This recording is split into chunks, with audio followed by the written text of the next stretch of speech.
Lambert, and I serve as the project director and principal investigator for a project called We knew that there was a need for access to fresh fruits and vegetables.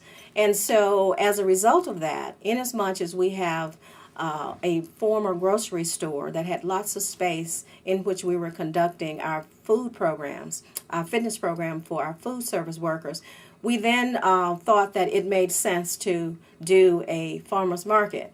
But we had little knowledge in that, and I think that that's when we were able to call our friends together at Alcorn State University Extension Service to help us develop a farmer's market. Think about who is best suited, or who can help you the most, so you look for areas of expertise.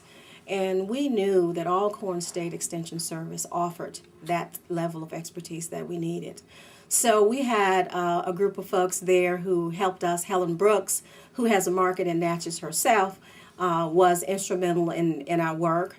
Trina McGlynn, there was also Gerald Jones, and we even had Dr. McAfee, who came by the market one afternoon and spent a great deal of time with me. It was just very affirming in our work, and that really helped us to continue the work that we were doing, and knowing without a lot of experience that we were still on the right path.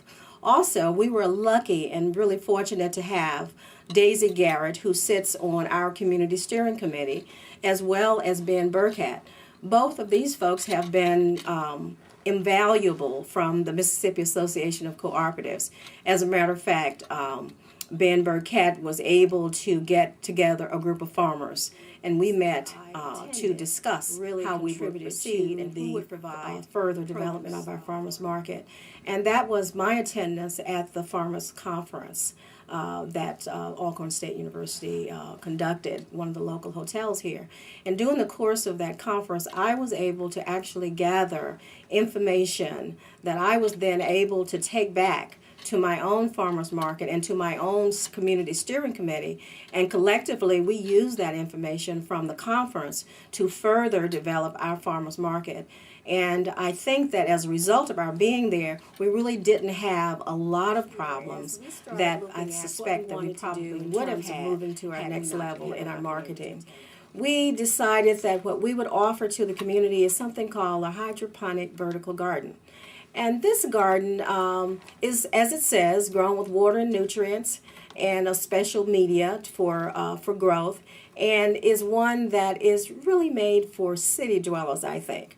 A place where there's not lots of space and things that can be grown vertically. We actually decided that we would do a vertical garden, and we planted one on January the 24th, which is really the winter. And we were able to grow red lettuce, arugula, parsley, tomatoes. We just wanted to be able to show the community that you can grow a great deal of vegetables in very little space and with very little expense. So we hope that people will come by, and folks have come by, and we will actually be doing hydroponic vertical gardens workshops for those who are interested. Is the fact that we've been able to, with help from our partners, to get a great group of vendors who provide produce for our market. For instance, Mr. Eddie Kennedy provides just everything. He has watermelons and actually the best peaches in the world, I must say, and along with a number of other vegetables, potatoes, and those kinds of things. We also have Mr. Robert Robinson, actually out of Brookhaven.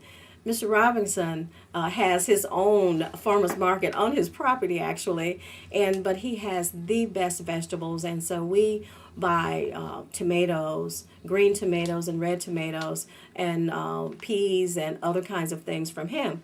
And Ben Burkett also provides us with produce, watermelons. He's done squash, zucchini, turnip greens, collards, all of those kinds of things, as well as Melba McAfee that we've gotten squash from, as well as eggplant. And then we have James Gregory, who I believe absolutely loves squash. No bruises on it, thanks to Mr.